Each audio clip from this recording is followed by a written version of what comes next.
The people Fingers demand. crossed. The people demand Doctor Who content stew.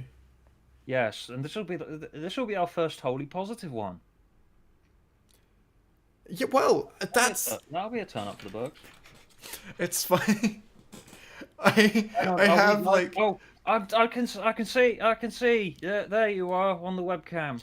I have like the tiniest criticisms of this episode. There's like it's like tiny moments where it's like, oh, the direction could have been a bit tighter here. I don't even know what to call it. What element of the production would have failed? Because I think you could probably save this in an edit or on set. But there are a couple of tiny moments, and this is the tiniest criticism you can get in Dalek, where you know the part where Rose reaches up and touches the Dalek on its Dalek face, Yeah. and Adam goes, "Rose, no!" very ineffectually. It's like she's very conspicuously going to go and touch it for ages, and it's been established that you shouldn't touch it, and she doesn't know that, and he does, and you just watching that, I was just thinking he was watching her very slowly, clearly reach out and put her hand slowly towards it, Yeah, and then he thought Adam's not as clever as he's made out to be, is he? he was in the background going, I think she's going to touch it. He's especially not as clever as he's made out to be based on what he does in long games. as Rose, well. no! Yeah, he's funny as Adam. I feel like he's a very book smart airhead. I feel like he's consistently but- that. Yeah, totally. He's the sort of person that's been told all his life how smart he is, and Yeah. he's come to buy his own bullshit. Yeah, He's like he's Dominic Cummings. the kind of person he was put in the gifted school and and came top of his class there, and all his teachers gushed over how smart he was. That's the vibe you get from him. Yeah.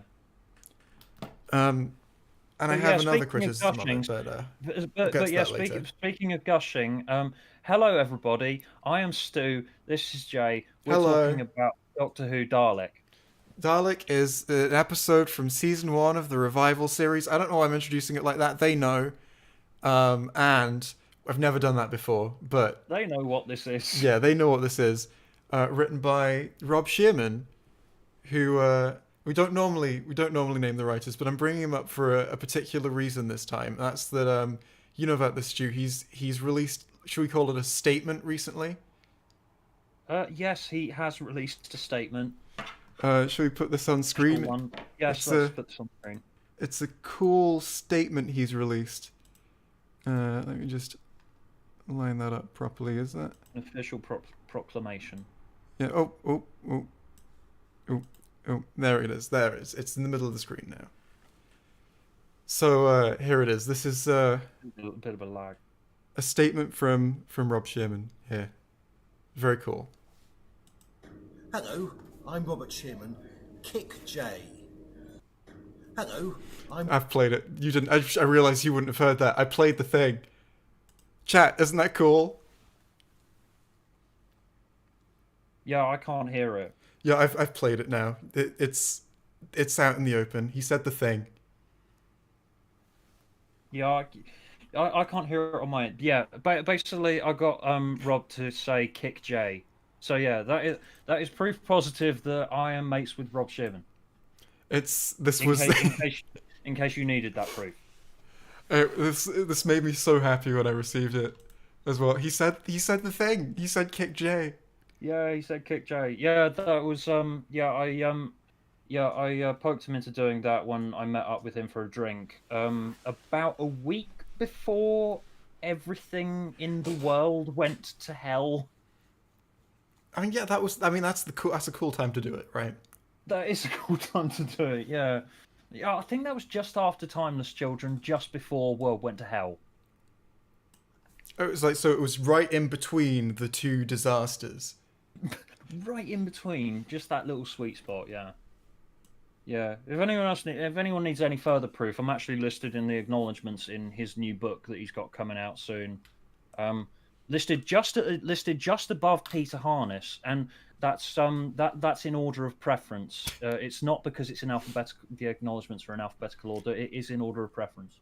Should we put his book on the screen now? Should we do that? Yeah, that's probably a good idea. Good segue. Yeah. This is his book. It's on the screen. They can see it. Yeah, basically since he did Doctor Who Dalek, Rob has basically used that as a springboard for his literary career, and he's been writing really strange, dark short stories ever since Dalek, and this is his latest project, and it's a fucking remarkable piece of writing, and it's basically it's a choose your own short story anthology series. It's like you get one story about and it's done in his weird, dark, twisted style, and you get one story and you get to the end of it and you get four choices and you choose which story to go to next. So you sort of it's like this labyrinth of stories. You're like working your way through the book. Yeah, it's a fucking amazing piece of work, and I recommend everyone goes and buys it. Is it available yet? Yeah, it should be available. I think it's available for pre-order. I don't know if it's been dispatched yet, but yeah, it's available at PS Publishing. Beautiful. Speaking of beautiful things as well, sorry, on. Yeah. No, you go. It's fine. Not sponsored. It's just good. I assume. Not sponsored. I don't know if you've been paid for this. No, I haven't been paid for this. I did say to Rob that I would shout it out at every given opportunity. So. But speaking of beautiful things, we've got another thing to show before we begin. Yeah. That's on the screen now. It's in front of me even. These are the first two bits of fan art from our Jay and Stu Write a Season of Doctor Who stream. So if you caught that, you'll recognize what this is if you still remember. That was the thing we did where we wrote a series of Doctor Who. So someone drew covers for two of the episodes in the series. We've got Happy Time, which was our third episode, which had the giant like Disney-esque bunnies as the villains. This was one of our less fleshed out stories. It was just, hey, let's subvert let's subvert the audience's expectations. Let's do the big cute mascot being evil thing. Although that was an idea that we did steal from chat. I'm not sure why the Absorbaloff and Frobisher are in this cover, but I wouldn't have it any other way. They're sort of they're sort of similar type characters, aren't they? I mean, the Absorbaloff's main appeal is that he's cute. Yeah. I'd fuck him. I was setting you up for that. We're as well. Have you noticed in the top right corner of this one, Stephen Moffat is in the sky, looking down on the happy bunny death. In the sky with diamonds. Yeah, these have all got really great attention to detail. These little bits of art. While we're talking, while we're on fuckable Doctor Who monsters. There's another suggestion for something that we should probably talk about at some point. There's this video production company called BBV. Oh, I know about them. Who got sold the rights to certain Doctor Who monsters. And they made a spin-off DVD about the Zygons. They made this short film about the Zygons. And it's basically a softcore porn about Zygons. I'm aware of this existing. Yeah, because they own the rights to it, you can officially say that this is an officially licensed Doctor Who product. I totally recommend you watch it. It's fucking twisted and weird. Should we do an episode on it? Yeah, I totally recommend we should do it. Yeah. And we've also got a poster for Silver Salvation, which was our Cyberman episode set on a failing human colony where the Cybermen are using propaganda to recruit people rather than force. This one's got great. Look at this. Look at how beautiful that Cyberman design is. It's like I actually always thought it was a mistake making them fully armored instead of giving them like the clinical foil they used to have. I thought that was fine, and that essentially the new series was going, look, it's not tinfoil anymore, when that really wasn't a necessary step in making them look good. You just need to, not have them wobble, essentially. I thought they looked cute in the old show. Yeah, they look good. And look at this one. This one looks great. Yeah, the attention to detail on this one's really cool. Yeah, in the background there's loads of little hints and nods to stuff. There's like a wanted poster for the Eighth Doctor and Charlie there. It's nice. Yeah, this is all super cool. And then we have another one. We have a poster for Tomorrow's World, which was one of my favorite premises in the series. And this one looks like a real poster that you would see. One that came to me while I was trying to fall asleep the night before. That's great. Yeah, this one is amazing. I love the incorporation of the Tomorrow's World logo there. Yeah, it looks beautiful. I don't know what to say about this. I want to spend more time going, look how cool this is, but like it looks cool. To be fair, I spent most of my time thinking about it as like the first time I saw it, when I just spent like 20 minutes staring at it. Yeah, I just love looking at it. I want to see the episode. Yeah, I really want to see these episodes now. But onto the topic at hand, I guess. The topic at hand, which we sort of started talking about earlier, and then yeah. Yeah, so I did say that I had two criticisms. One was this like the tiny moment with Adam. There is another one, and I genuinely mean this. I think that it is to the detriment of the rest of the series, genuinely, that this is too good. Is that really a criticism, though? Kind of. I don't know. So, Well, kind of. I mean, that's the thing. Series 1 does have a lot of very strong stories in it, and people do always quibble over what's the best one. I do hit Parting of the Ways cited quite a lot. Parting of the Ways is fantastic. Yeah, Parting of the Ways is fantastic. Although, yeah, this one, my favourite episode of New Who, does stand. Yeah. In my opinion, it stands head and shoulders above the rest of it. This one has some of the tightest character writing I've seen in a very long time. Like, so normally for a story of this scope in terms of character, because this is entirely character focused. I mean, there's so much character driven stuff in here. I was shocked getting to the end of this episode when I rewatched it about an hour ago. How much character, how many little sort of arcs there were within the space of 45 minutes. I wouldn't have thought that you could do it in that short amount of time, but they're all there. Mainly for the Doctor and the Dalek, but like 2 comprehensive arcs in 45 minutes is fantastic. Plus, you've got to set it all up, you've got to build on it, and then you've got to deconstruct it. And that is all done over 45 minutes. Yeah, and it was a genius move putting this at episode 6 as well, giving us a little bed-in period where the Rose has just run into this mysterious man from space. Couple of stories sort of establishing the dynamic and how their companion Doctor relationship works before revealing, oh, this guy's got a lot of past and he's got a lot of issues. Yeah, that's very it's going deep into that. It does work very well structurally, and when they come back for the finale, this does a great job of setting them up for that, because a lot of this episode is essentially showing what the Daleks can do. It's going, hey, look how cool and scary this thing is. There are 2 other episodes in New Who that I think are directly comparable to that. As in they've brought back an enemy and they want to show its abilities. They just want a showcase episode for this enemy. And the other 2 aren't good. One of them is arguably a lot better than the other, but I don't think either of them are that great. And that's Nightmare in Silver and Resolution.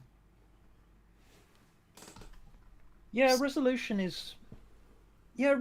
kind of cribs from Dalek a little bit. Resolution is Dalek, but with everything meaningful about it stripped back and taken away. Yeah, I mean, because Resolution does feel like two different episodes competing with each other at the same time. Like there's a more down to earth, companion focused drama side of things, crossed with the much better, I think, tale of a Dalek that's been crippled and debilitated, repairing itself. So I the mean, difference between which is essentially what Dalek is. It's a Dalek that has been debilitated, that's repairing itself over the course of the episode. But all the character stuff is actually woven directly into the action. the difference between Resolution and Dalek, I think, is that in Dalek, the Dalek is actually a character. In Resolution, it's a caricature that's going, "Hey, look at me! I'm evil. I'm going to kill stuff." And it literally does an evil laugh because that's what evil things do. And like compare in Resolution where they've got the scene of they want to show how cool and scary the new Dalek is. So it opens up its bumps and loads of missiles fly out of its bumps, and you're there going, "What?" And it shows it all in like, it's that sort of almost like it's almost shot like a car commercial, and that it's going, "Look how cool this new thing is." There's the the one slow motion shot of the Dalek shooting its missiles out, and it's shooting its missiles into a tank shell, and then destroying the tank. Yeah, I mean, the only comparable moment I can think of in Dalek is when they show that it can fly.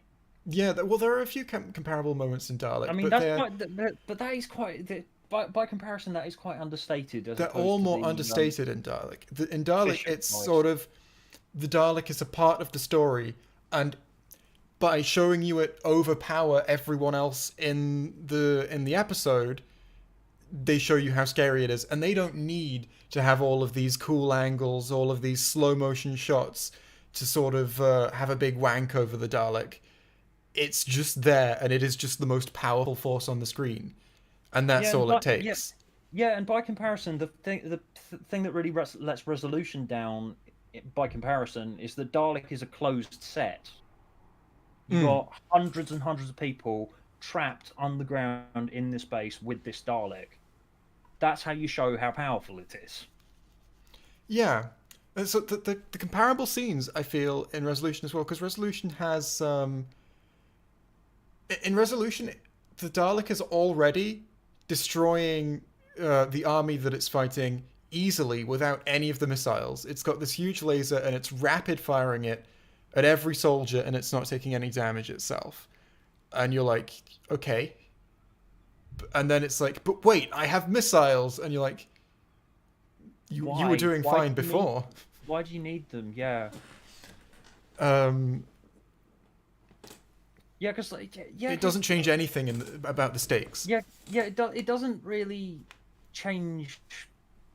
It doesn't really change what a Dalek can do, because that's Dalek. The episode, that's its true genius, that it's showing how simple and effective a Dalek can be. In Dalek, there's that one scene where Nine and Van Statten, when Van Statten's going, what does it want? Everything wants something, and Nine is going, it wants them all dead. It just wants everyone to die. That's but all. Why would it do that? Yeah, because it honestly believes they should die, and you, Van Statten, you've let it loose. I can't remember if that's the order the dialogue comes in, but they're all good lines. But it's so simple and so effective and so brutal. It's just this metal thing that's just driving through this base, shooting everything that moves. And what I love about this story more than any other Dalek story is that this is the episode that treats its Dalek most like a character. It has a personality, not a personality that contradicts what we already know about the Daleks as a whole. it has a Dalek that would it has a Dalek. It has a personality that would fit within what we know about Dalek society and how it functions. They are, ultra-fascist racial cleansers that do not allow any individuality within themselves while still being individuals. I love those stories that explore the fact that the Daleks are animals, are creatures, are people essentially, and have individuality, but hate that. Yeah, and the way that it's explored it in this episode is really interesting because it's managed to get some decent character drama out of a Dalek by presenting it in a situation where the Daleks have failed, and it's the Dalek who thinks, "Oh, my race is perfect, and everyone else should die." It's the Dalek going through the motions and thinking, "What am I supposed to think of myself now?" You can tell we failed. You can tell just watching it on screen that it is thinking. You can't tell what it's thinking, but you look at it and you can tell that it's processing the situation around it.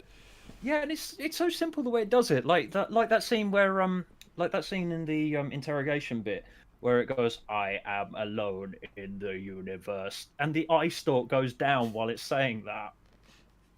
Is that the bit where it's talking to Rose? No, that's the the bit where it's talking to the Doctor. You. Yeah. It does that when it's talking to Rose as well, but when it's talking to Rose, it's very clearly being manipulative. I love the way that emotions. I love the way that the Dalek's thoughts and the way the Dalek's thought process can be communicated to the viewer by the eye stalk moving up and down. Because it's let's be real, the Dalek isn't a very expressive prop. No, not really.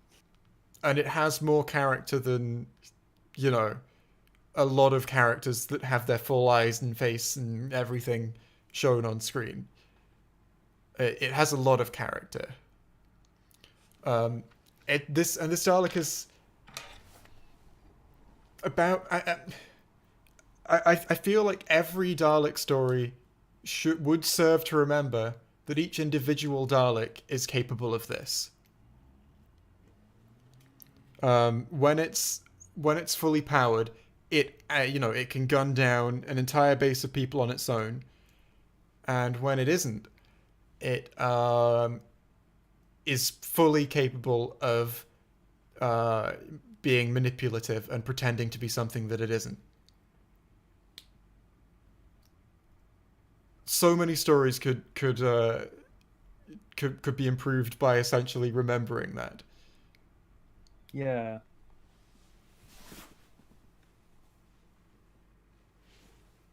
So there's one line in the story as well. Okay, so Dalek comes at a really it is essentially the perfect story to tell in the context that it was told. And you know about this, right? I've seen you talk about it before, that it is almost definitely intentional metafiction. Oh yeah, totally. Yeah, because like as I've said, I'm now mates with Rob, who's like one of the biggest Doctor Who fans that I know. Really to the point where he can like I can talk to him for hours about Doctor Who. But yeah, it is definitely, I would say, intentional metafiction regarding the old show, the old show, which was sort of engaged in this constant battle with BBC management for years, to the point, and then it just sort of burnt itself out to the point where it was a shadow of its former self, where it finally got cancelled, and that is totally reflected here in that ending scene where the Doctor's holding the gun up at the Dalek, where they're talking about the Time War and how everybody lost. Yeah. Well, this story has that's what this story's here to say. It's here to say it's brought the Doctor and the Dalek back, series 1, and then just sort of like, now what? The story reflects how a lot of viewers would have felt watching it, because I know, even when this came out, I was like 5, but I know I felt this way watching it, that the Daleks were gone in my eyes because I knew about the classic series. I'd been raised on it. So the Daleks were gone, and I mean, it ended with Remembrance, but from actual real life, essentially, they were gone. There wasn't new Dalek media in the mainstream, and this story is the closest you can get within universe to acknowledging that. It's a story about coming back to the Daleks after a long time, and that's the Doctor's perspective in it. Is he meets the Dalek, and his reaction is, "Oh, I never expected to see another one of these again." And that's how the viewer feels as well, if they've kept up with the original, if they're fans of the original show and know about it. And that makes it so much more impactful, I feel, is the context in which it was written.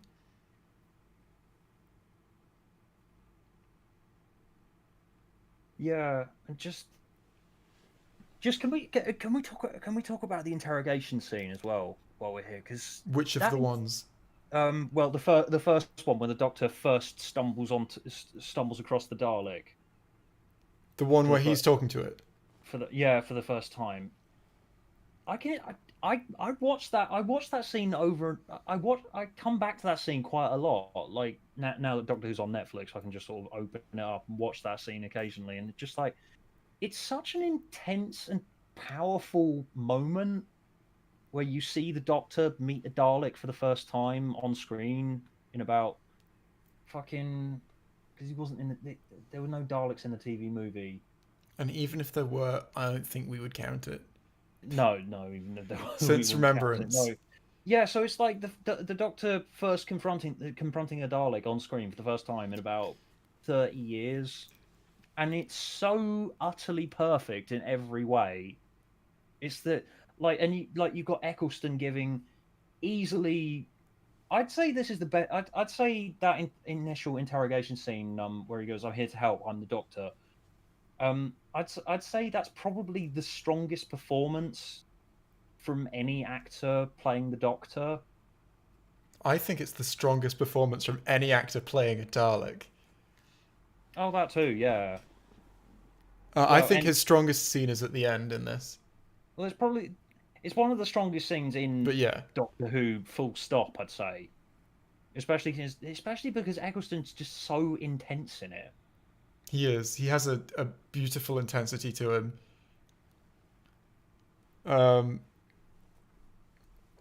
So the bit where he goes, "I watched it happen. I made it happen." Fun fact: when I was first watching this, when I was 5 years old, I was probably 6 actually.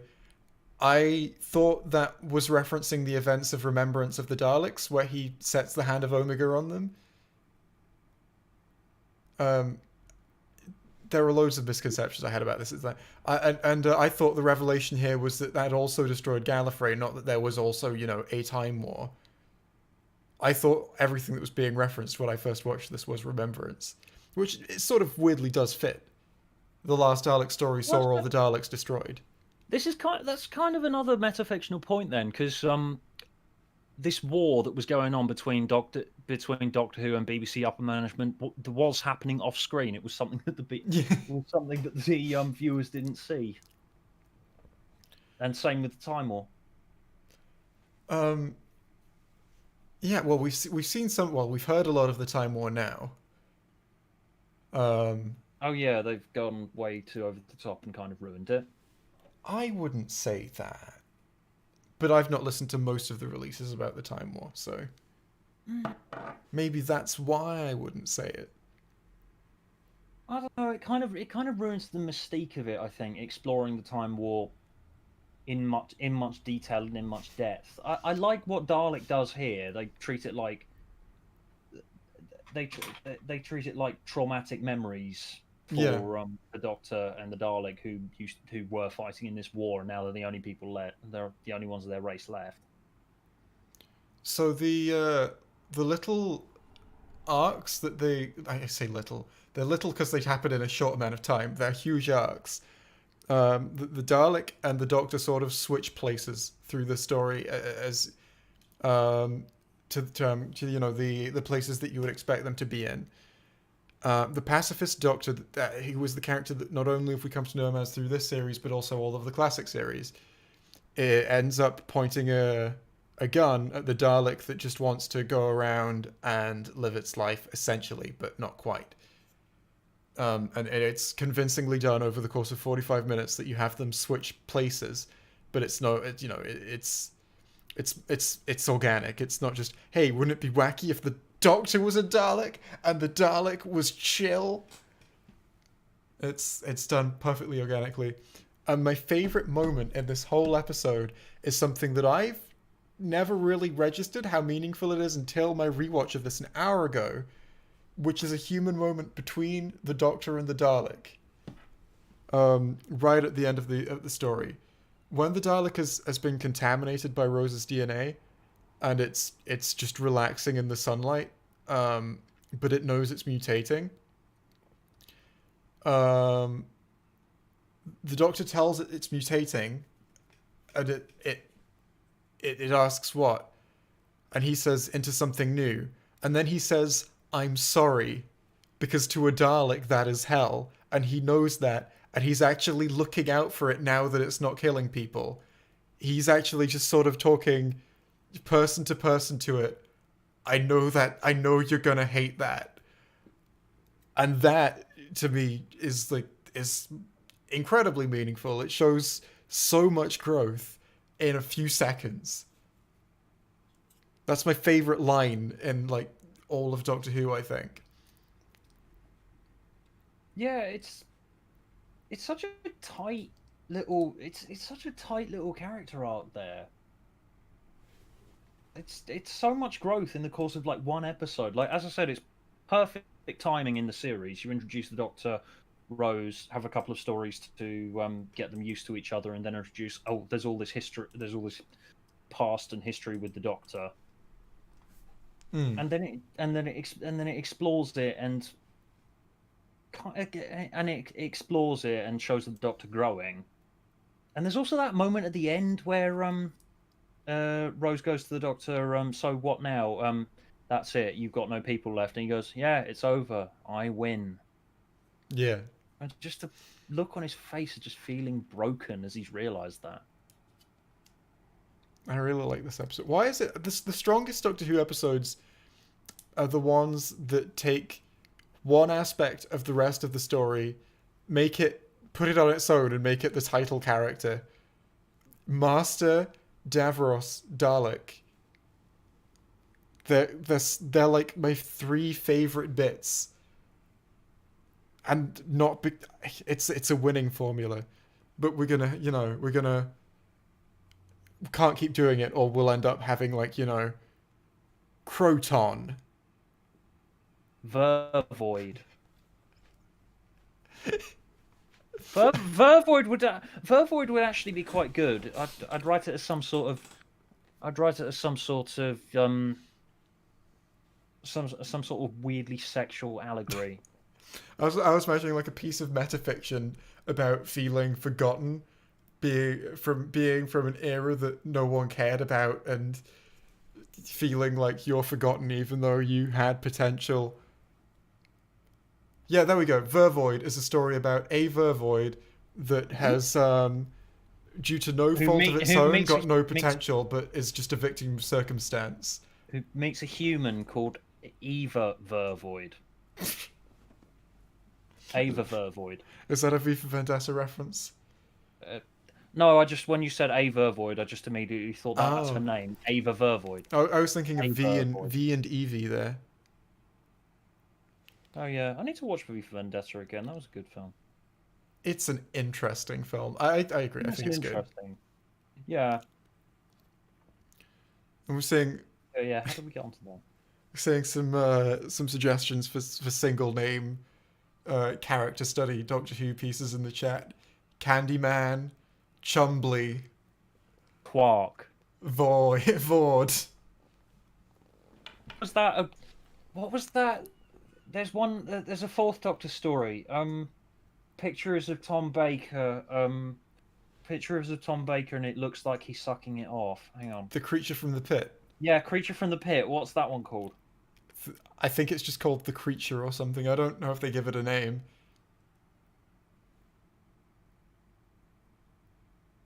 Benny. Benny.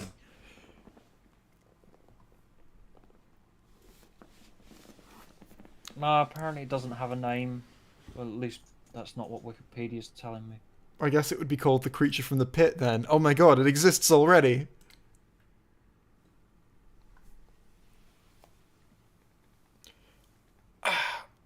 Drashig. Drashig. That would be a good one. I don't remember anything about the Drashigs. James Corden. James Corden.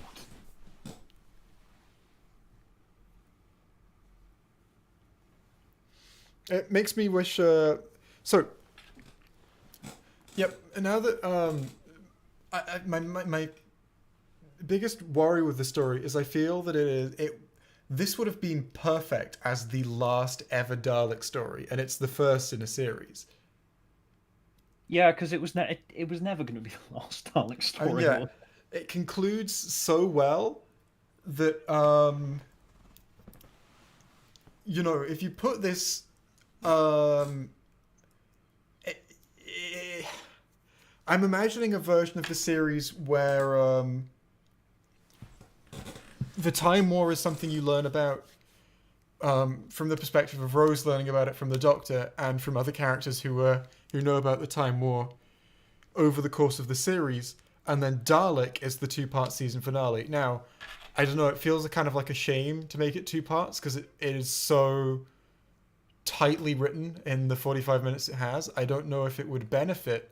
Yeah, it's very tight. It is very tight and self-contained, and I would advise against that. Although, as I mentioned to you before, Rob's actually written a novelization of Dalek, which was supposed to be coming out this year, but it got delayed because. Why would something get delayed? Because of this year.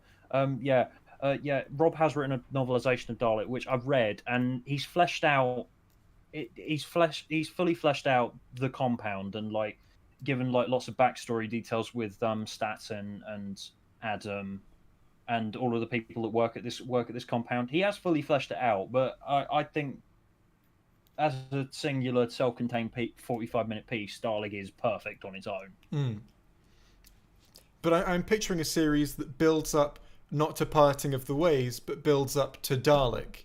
And then maybe series 2 would build up to Parting of the Ways, but because this feels so conclusive. This feels like, at least in terms of character, it concludes these 2 really nice arcs between the Doctor and this one Dalek that represents essentially the Daleks as a whole. It's the last surviving bit. And it's I like this. This is such a pretty story. If this was the last Dalek story ever, then it would be very fitting. Although I do think it does provide a really good springboard for Parting of the Ways to then take that and to take the emotions that this has dredged up for the Doctor very recently, and then take that and realize, oh, it's not over. Mm. Well, it does sort of. It makes I'm not sure if it does make Parting of the Ways more impactful. It certainly could have, because it does that sort of thing. I'm about to spoil Logan now, so if you don't want that, close your ears. When I'll Charles, probably just forget anyway. Have you heard Logan? Have you seen Logan? No.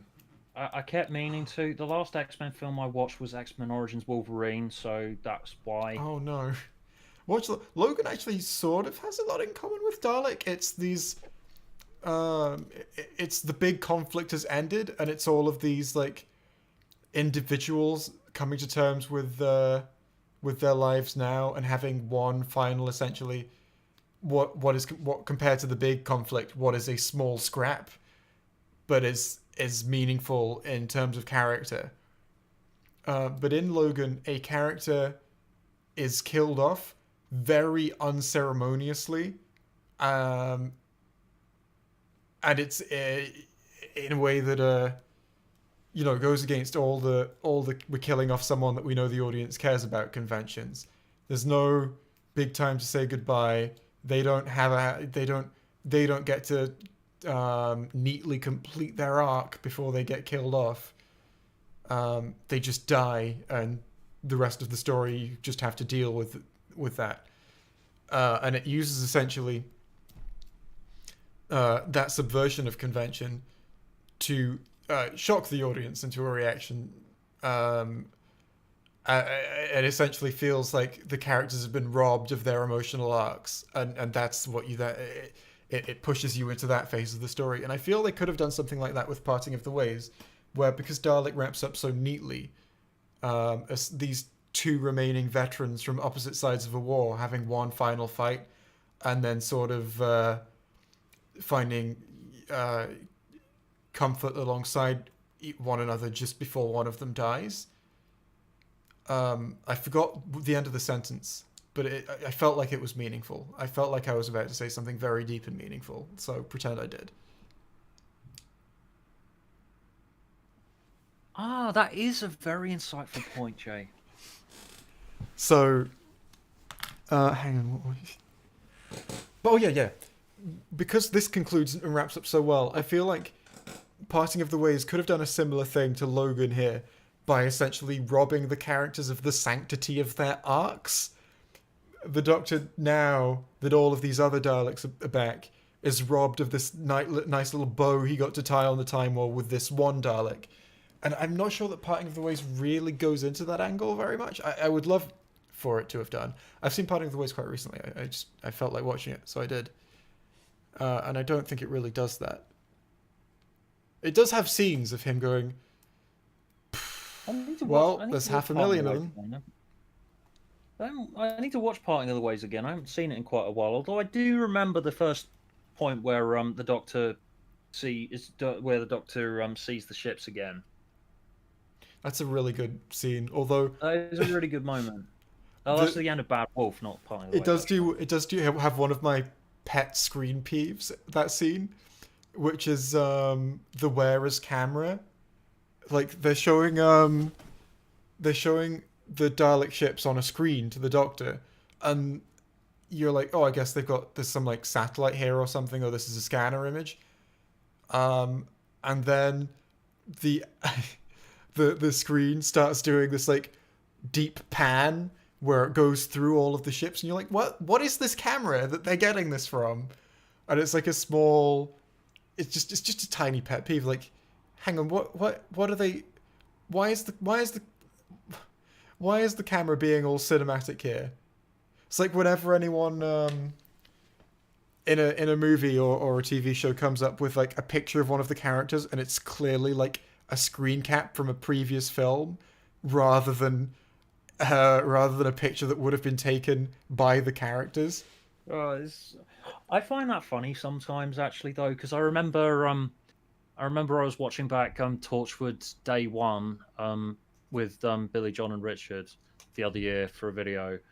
I like that video. And there's this bit in it where Gwen is in the cell with the sex gas alien, and they're watching on the CCTV camera. And Owen puts his hands behind his head and leans back, and he goes, "Look, everyone, they're about to make out." And the CCTV camera on the screen zooms in, as if it knows that hey, something sexy is about to happen. I assume that to be fair, of course, the Torchwood cameras have got like AIs programmed to search out things that are sexy. Your sex. Yes. Ooh, this is a bit grown up. Yeah. My favorite part of that video is I can't remember who said it, insinuating that for every episode of Torchwood they do at least for every scene of Torchwood they do at least one naked take that they might not use, but just to remind people that it's grown up, they need to have it, because Torchwood is very grown up, a very mature show, because it has nudity in it. Yes. Speaking of which, is there some kind of phallic? Is there some kind of phallic subtext going on with with Dalek and the little squid with his tentacles? The Dalek is a penis, and the Doctor is circumcision. Yeah, it's yeah. Also, it's interesting to me that this is an episode that some people's reaction to it is they come away from it thinking that the Dalek is cute. The Dalek is twisted in this. The Dalek is twisted in this, yes, but the reaction that I've heard from people in my life, I got my girlfriend to watch this, and she came away thinking the Dalek was cute. And I did see in chat earlier, someone said earlier, I thought the Dalek was kind of cute in this, and you have to admit it is kind of cute at the end where you see the squid thing. It goes a long way to make you empathise with it. Reaching its tentacles up towards the sunlight, but then you just have to remember it's killed about 100 people. It's over 200 personnel dead. But you always get the sense that it's not its fault. Yeah, it makes you. Yeah, the episode makes you empathise with this remorseless killing machine. It's so cool. Well, by having it essentially putting it in a situation where it is forced to grow remorse just because it's mutating by the end of the story. It never actually feels bad. It's just sort of like, enough of that now, I guess. Yeah. But that sort of works. Rob did a similar thing in Jubilee, which this story is very, very loosely based off of, where it's set in a society where humans are humans have won against the Daleks,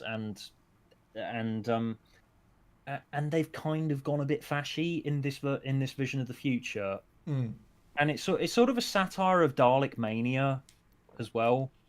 There's a bunch of fake Daleks going, "We are the Daleks. This Shall is we our sing song. our Dalek song? Shall we sing our Dalek song?" Yeah, it's like a. I love Jubilee. Yes, I love Jubilee, and it's like a send up of Dalek mania, which is like, yeah, we've taken these ruthless, remorseless killing machines and commercialized them. It's sort of like you forget that you forget that we're kind of venerating a fascist killer alien from outer space. Well, I love media that takes the Daleks and examines them as a society with individuals within them, which this does and Jubilee does as well. Yeah, and kind of tries to throw it back on the audience and go, "What the fuck, people." And from what we know about Daleks and how they function, as you know, they are racial cleansing fascists who kill at everything that's even remotely different. If a Dalek was remotely different, they would kill that, which makes you wonder if a Dalek was remotely different, it would just play along. Well, you know, not all of them. If it was remotely different, if it was different in a way that made it not do that, then it wouldn't. But I like to think that there are Daleks out there in the canon that have their little reservations, but the society is the thing that makes them act like Daleks rather than their Dalek brains. And I wouldn't want them to be, you know, basically just humans in Dalek suits. I would want them to be just slightly less Dalek than all the other Daleks. But I still like that idea that it is the first thing making them... The thing making all the Daleks the way that they are is the fact that most of the Daleks are the way that they are. I'm now imagining two Daleks in a pub having a drink with each other, and one says to the other, "You know, I'm not so sure that we are the most powerful species in the universe. Why is that? Because the Doctor keeps defeating us time and time again." And then one of them shoots the other one for questioning things. Yeah. There's Yeah, because that's the thing. They're supposed to be like this incredibly intelligent species, but they aren't really capable of self-reflection, are they? No, and I like to think that there are some capable of self-reflection, but don't get a way to do that. They only get to do that on the inside. And you kind of see hints of that in Dalek with its, you know, "I am alone in the universe." Well, it very clearly has an understanding of emotions because it uses them to manipulate Rose into touching it. Well, yeah. So it obviously, yeah, and it obviously like has some residual emotions because it, needs to in order to understand, Hmm. yeah, to understand creatures with them. And obviously, and obviously it will have had a massive shock for finding out that it's alone in the universe. Yeah. Because in its mind, Daleks are perfect. So how could Daleks lose? Yeah, and I want to see more stories that explore that. Put a Dalek in a situation that it doesn't want to be in and see how it reacts. Or even Daleks that are in situations they want to be in. Have a Dalek wax about its philosophy as it kills people. Not, I love so much in, about this in, a, episode. in, in a natural and organic way. I love so much about this episode. It's taken a Dalek and gone, how do we psychoanalyze this? Yeah, exactly. Um, exactly that. And because normally they're just cogs in the machine. So you have to sort of. Oh, I'd love to see a story that opens with presenting, like, those montages you get of to introduce, say, a character in a film, and they're just going through mundane life. I think Shaun of the Dead does that, right? But you know what I Does, mean. does Uh, it? uh, I watched it. I watched it like 20 times when I was a kid, and I haven't seen it in about 8 years, something like that. it's great, Shaun of the Dead. But like you know exactly what I mean. Say a film that opens with showing how mundane a character's life is. It'll show them bored brushing their teeth, then bored driving their car to work, then bored at their office job, then bored driving home, then bored eating dinner on their own or with a family that bores them or something. You know the trope I'm describing, right? Yeah. I want to see that done, but with a Dalek in its boring day-to-day life. It's trundling through a boring corridor. It's killing some boring natives on some boring planet. It's going back to its flying saucer, trundling through another boring corridor. It is a cog in the machine. I or it's on admin as other Daleks kill other natives. This is what I want to see. I want to see a Dalek story that starts by personifying the Daleks that way. We can do this in one of our writing streams, I guess. Yeah. I did sort of have a vague inkling of an idea for if we do another one of those writing streams. I did sort of have a vague inkling of an idea about what if the Daleks start forming a cult. Like some kind of cult of Skaro. No, some sort of religious cult. What do they worship? I don't know. Maybe like a big Dalek, like a really really big one. It's like How the power of big? troll. The idea was basically just, hey, how about we have the biggest monster that has ever been in Doctor Who history? How about we just have a really big Dalek? Like the siege tanks. What are they called? The siege lords from Second Empire. Someone please get that reference. It's a thing with giant Daleks in it. That's it. Yeah, Or it's like the it's Dalek like Emperor from the Dalek Hive. That's it's a like big Dalek. have you played the latest Pokemon game, Pokemon Sword and Shield? I have not. I played it. It's rubbish. Their one new idea is basically have this function where we can make the Pokemon grow massive. Whoa. Big. Yeah, it's big. That means it's better. Epic. Yeah, it's rubbish, but I have played it all the way to the end. Well, so I guess that's Dalek then. Have we got any? Yeah, that's Dalek. I mean, it's very short. It's tight. It's compact. It's beautiful. It's beautiful. It does everything that you want it to. It's a very pretty story that takes two characters essentially after the big conflict is done. And I've got another thing to say about it now. Normally, you would have to show that, normally this would work as sort of an epilogue to when we've seen the big conflict. But this, we haven't seen the big conflict, manages to establish it and all the emotions that the characters are feeling because of it in like the first 20 minutes. We haven't seen the Time War going into this yet.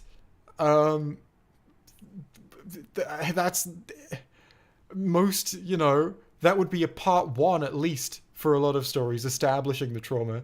Yeah, This it's just very effectively does it very quickly. Yeah, it does it very effectively, very quickly, and it is just very simple the way it does it as well, because it's mostly done by characters talking about the past in the room, and it's a lot of it is Ian Eccleston, who is one of the most talented performers that you could care to name. Like, he just commands your attention. And he channels so much emotion into it. The way that he said, "Must have fallen through time, the only survivor." That was half Christopher Eccleston, half Philomena Kunk. Oh, yeah. The Dalek fell through time. It was the only survivor. What would she say about the Daleks? Daleks are little monsters made out of wheelie bins that are in a television show called Doctor Who. I like it. I don't know. But yeah, Eccleston puts so much into it. Oh yeah, and we also get some sugar. We get Christopher Eccleston being tortured with his shirt off. Oh yeah.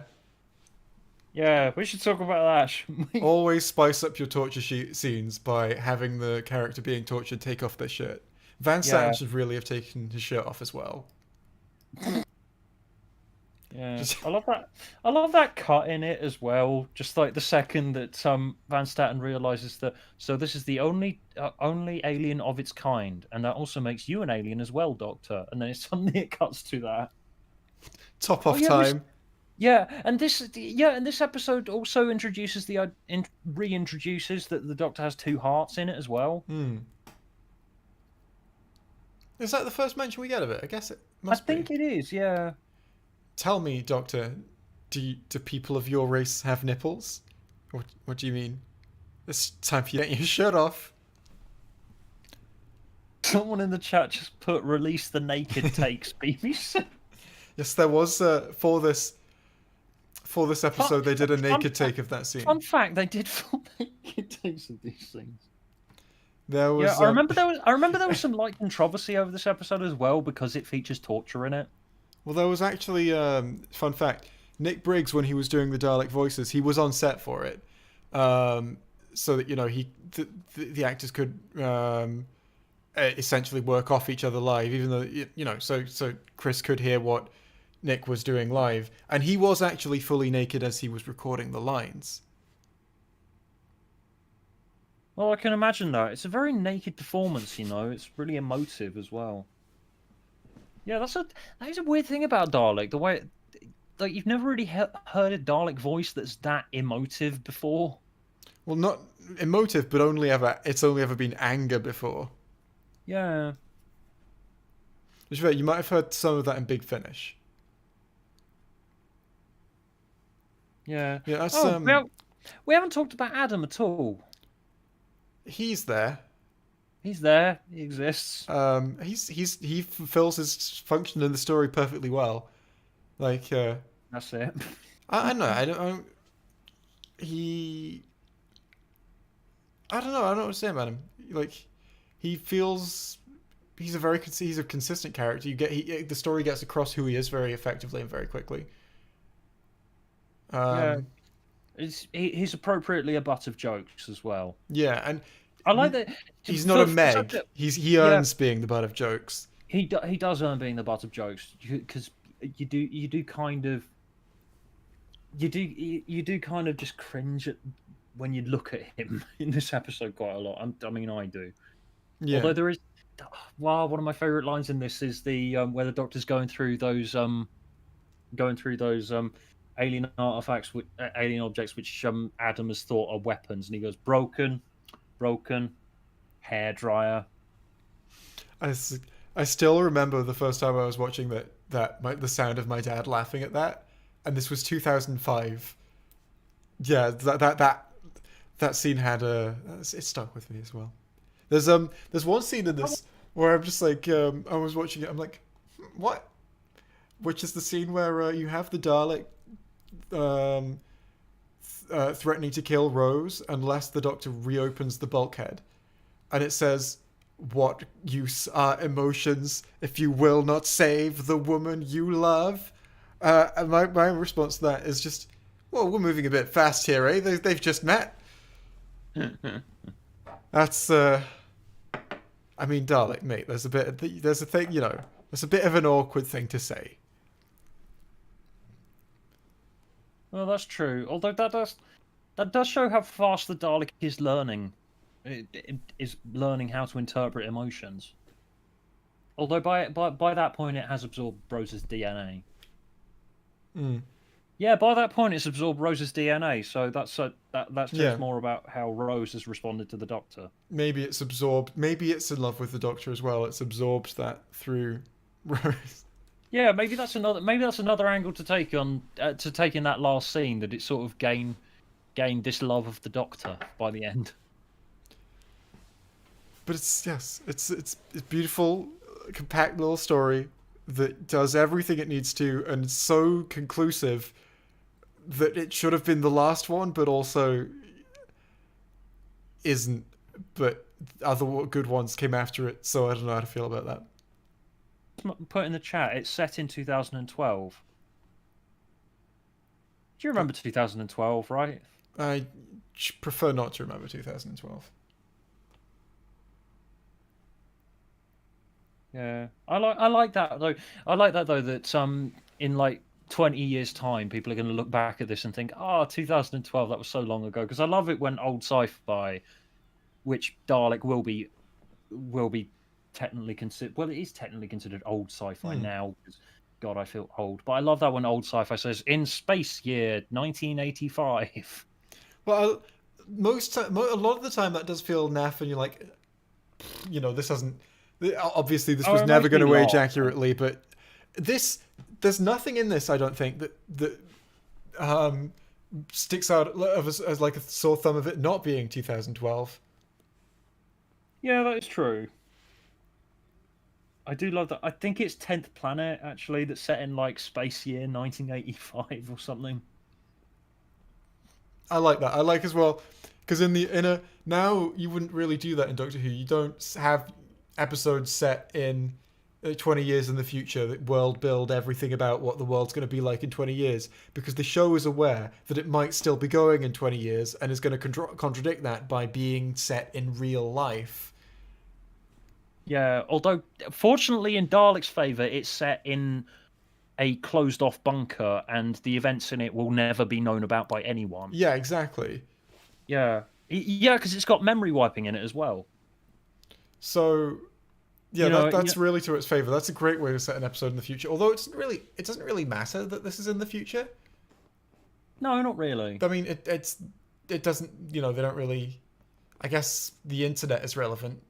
Kind of. No, the internet isn't really relevant. They mention it. No, it is kind of relevant. The technology being there matters, but it could have been in 2005. It could have been in. It could have been today, and it could have been in 2000. Like, that's the range it would work in. Oh, I love that. I love the ending as well. Where Goddard makes them take Staten and wipe his memory.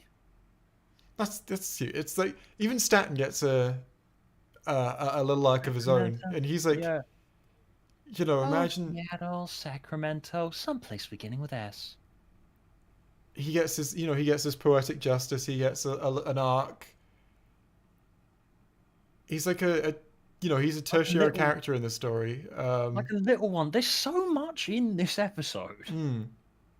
So much going on in 45 minutes, and we've been talking for 20 minutes longer than the episode. It's good. Guys, go watch Dalek. Dalek, I think, is like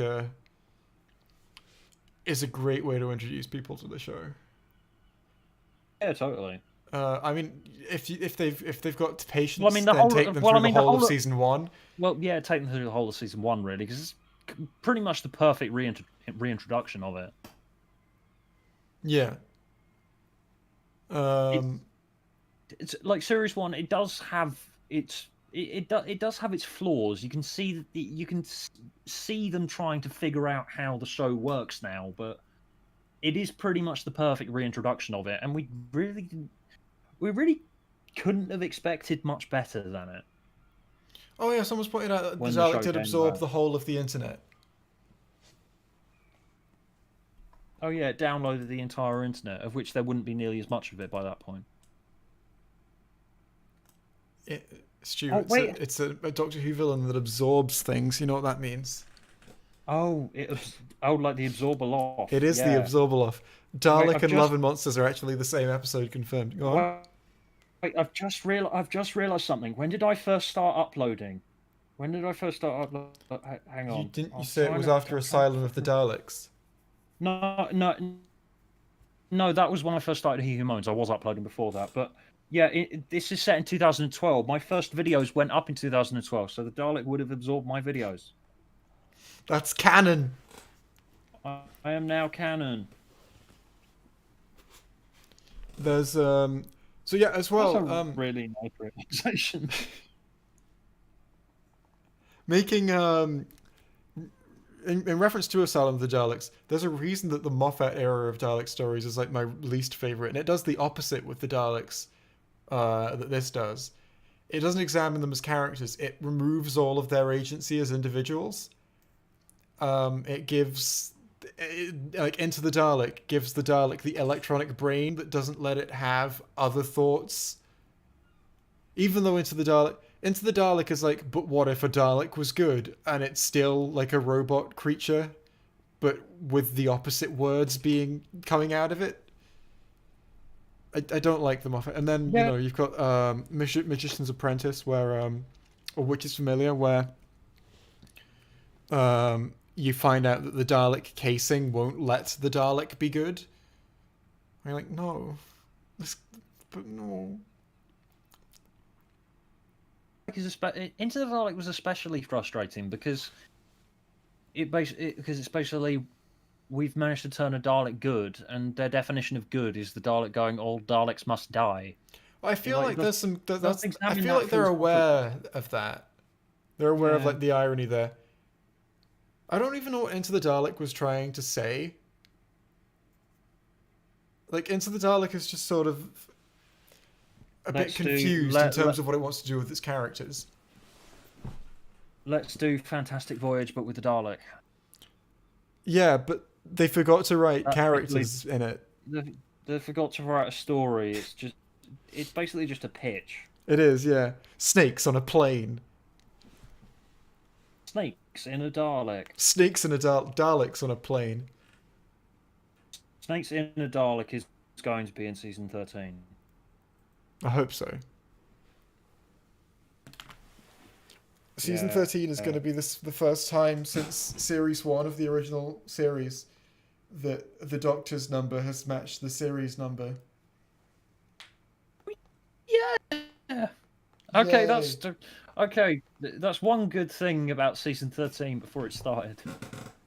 Let's keep it that way. You know, another good thing about season 13. It's What? been delayed. Oh dear. But then again, that's not such a good thing because then we'd have stuff to talk about. Well, we'll get to talk about Revolution of the Daleks eventually. That's the good thing. That's the good thing about season 12. It's given us stuff to talk about, But hasn't it? in the meantime, I've- we get to go back and do old stuff. Fun talking about it. Yeah, that's nice. I've got a thumbnail saved here for Genesis of the Daleks. It's got my old Avatar art in it, so I'm going to have to redo it, but it's there. That's an idea. That's an idea. I need to watch that again. I've got thumbnail art. I think I just got bored and made thumbnail art for streams that, like, maybe.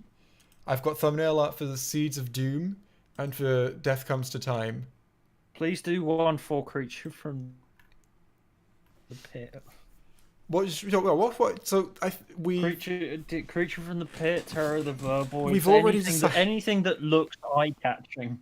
we've already decided that one of our next streams is going to be the season 2 that we write, right? Yeah. After that, what episode of the show do you want to do? Or it could be Big Finish, could be anything.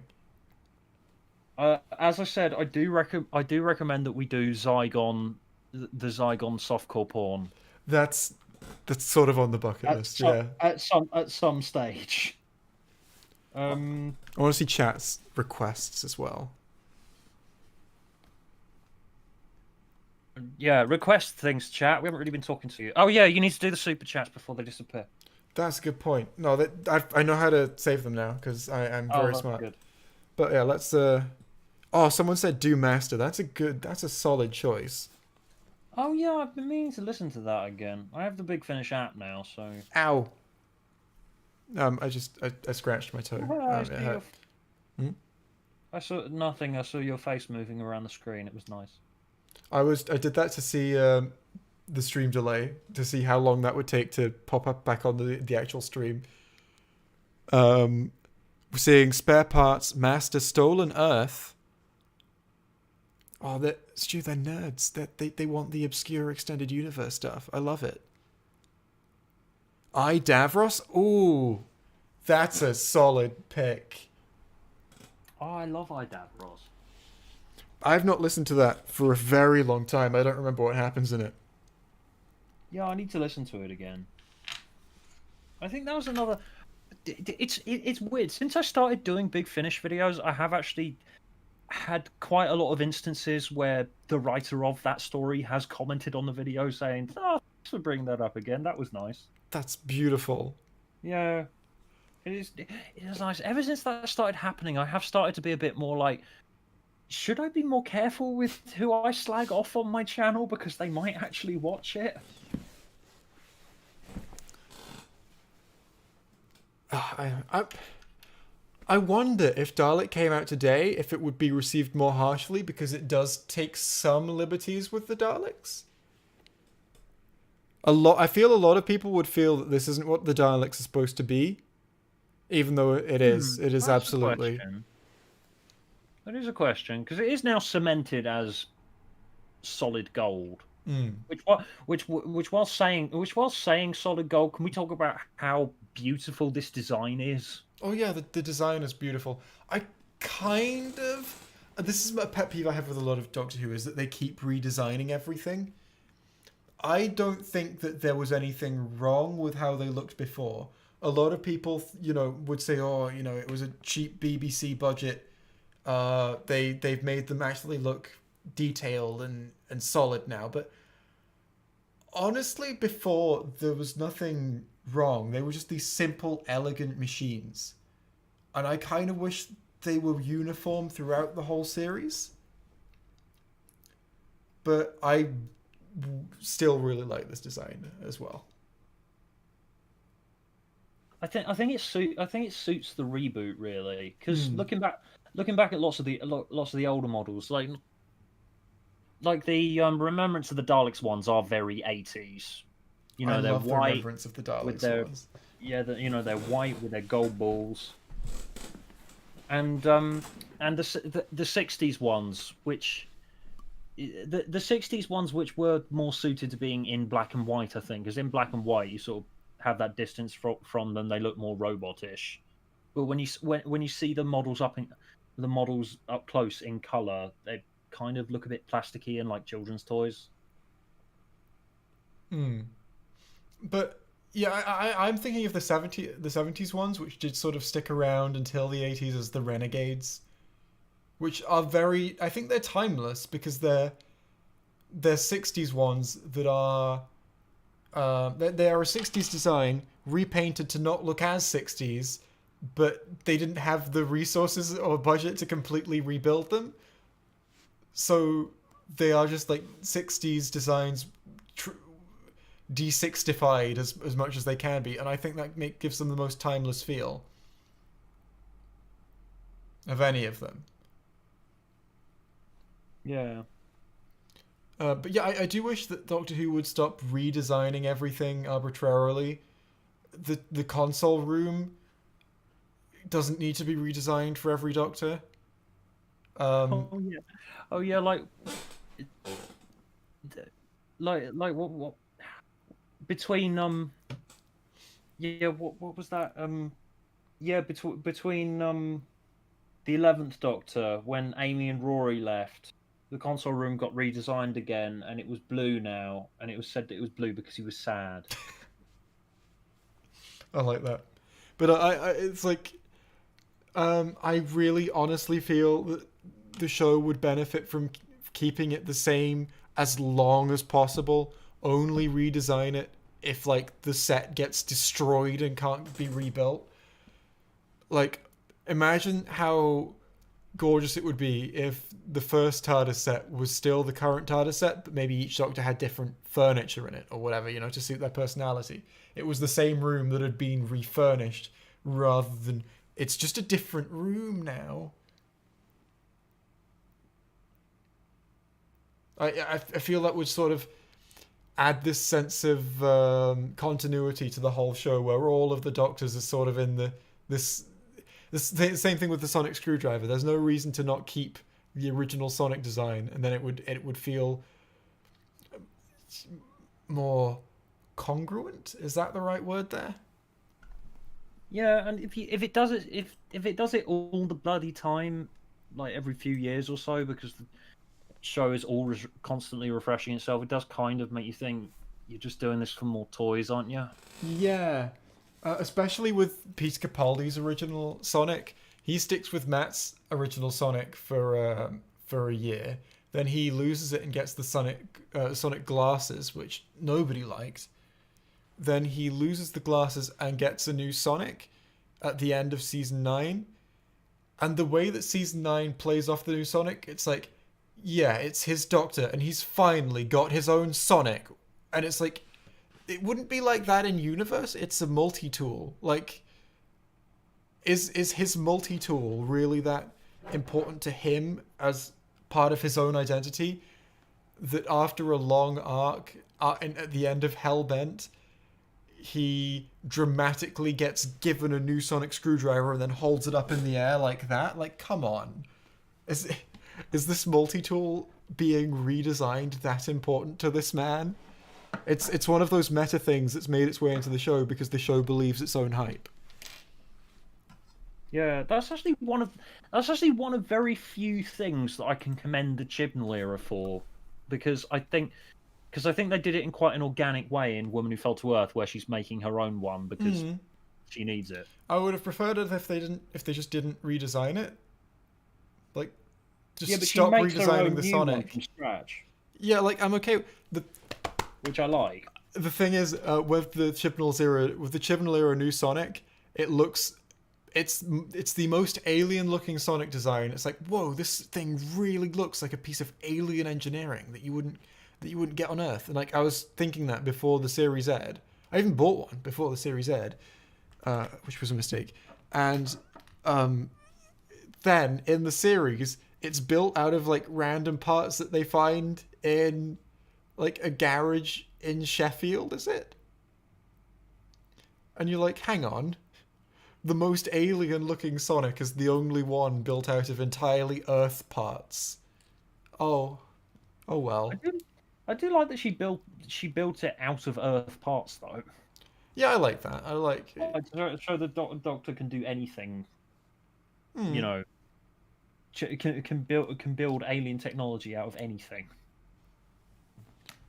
Right. Okay. That also goes back to that's an idea for one to do. Time Monster. Which one is that? It is the one where the Doctor makes a complicated alien device out of some spoons. Yes. Oh, that's a good point. Everyone was in the comments recommending good things they want us to cover. What's like something recommend awful? Some bad things. What's something awful you want to see us tear the guts out of? Chat. I'm waiting. Eccleston had an identity crisis because of things that actually happened to him. Oh, things that actually happened to him. You know, like character writing works. Yeah. Oh yeah, and in Time Monster, they have a thing called Tom Tit. What's Tom Tits? I can't even remember. Time Monster is literally just a blur to me, except for the time flow analog thing. We've got Fear Her, the one with the absorbal off, J.K. Rowling, Fear Her, The Timeless Children All Wait, 42, absorbal off fan fiction, Love and Monsters, Underworld. What one's Underworld?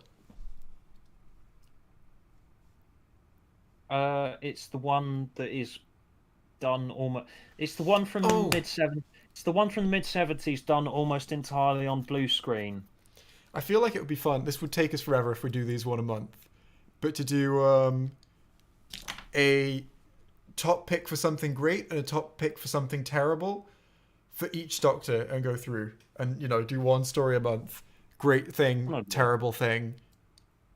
And work our way through Doctors like that. That'd be fun. That's an idea. Could do that. It's a long-term commitment, though. I mean, I guess we could stop if we wanted to, but Yeah. that's it. I guess we'll do super chats then. Yeah. That's it. That's Dalek. It's really good. Rob, if you're watching, I'd love you. Please have my babies. And mine as well. Thank you. We've got I shall kill again, having heard the word from God. All right. Okay. Thanks so much. Thanks, same person. Thanks so much for showing my art. Now do series 2. We're gonna do series 2. That's our next planned stream. Oh, say name. Give credit. The username is menwithvan28. Thank you for the art. We love it. It's beautiful. Oh, people are still recommending stuff. We've got a load of recommendations here, actually. We've got 42, Time Flight, Twin Dilemma, The Space Pirates. I don't think I'd be able to watch The Space Pirates. I don't think I'd have the attention span for that. Like a recreation of something that was widely panned for being boring anyway, and I have to watch it via telesnaps. I'm okay. One thing that I really want someone to find every episode of the Space Pirates, because I really want to watch this fandom claw their eyes out trying to be grateful for something so bad. Yes. So say, does Eccleston even have a bad story? That's a good question. I actually kind of like Long Game. Yeah, I like Long Game is fine. Yeah, people hate it, but I just love Simon Pegg. I don't think Rose is amazing, but it's fine. Like the climax where Rose does gymnastics and is like, "Wah!" I was like, okay, guys, you can chill out. But it's fine. I think probably the weakest series 1 episode is End of the World. What do you think? Kind of. Oh, someone says Battle of Ranskurav Kolos. That's the worst Ninth Doctor story. Yeah, Battle of Ranskurav Kolos is the worst Ninth Doctor story. No, it's insane. No, it's insane that we should do that. We should do that. Are we in the mood for more Chibnall? There is some. I guess we could do some more Chibnall eventually. We've got. We're going to do some more Chibnall eventually, but that'll be when it comes out. We've got.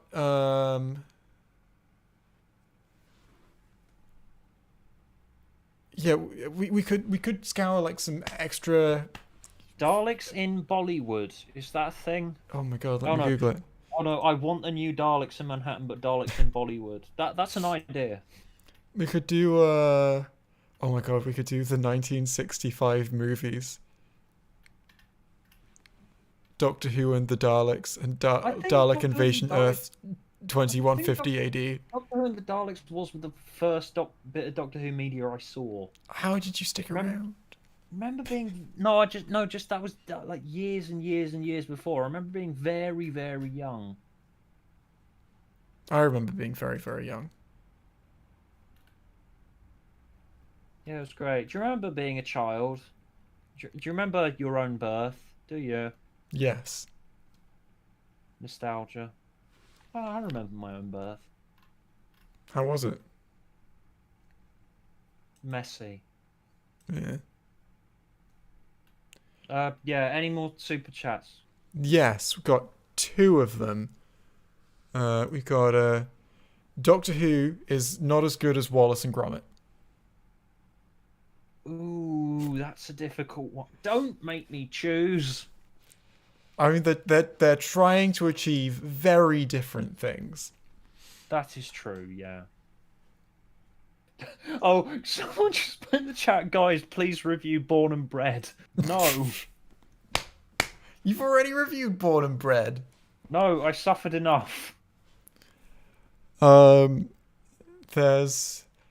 and then the final one is Wallace and Gromit are both the 14th Doctor. That's a fact. Right, but thanks for tuning in, everyone. Thanks for coming on to this show that we do. It wouldn't have been the same without you. Thanks for having me, Jay. Just channel link in the description. We've done a lot of stuff about Doctor Who.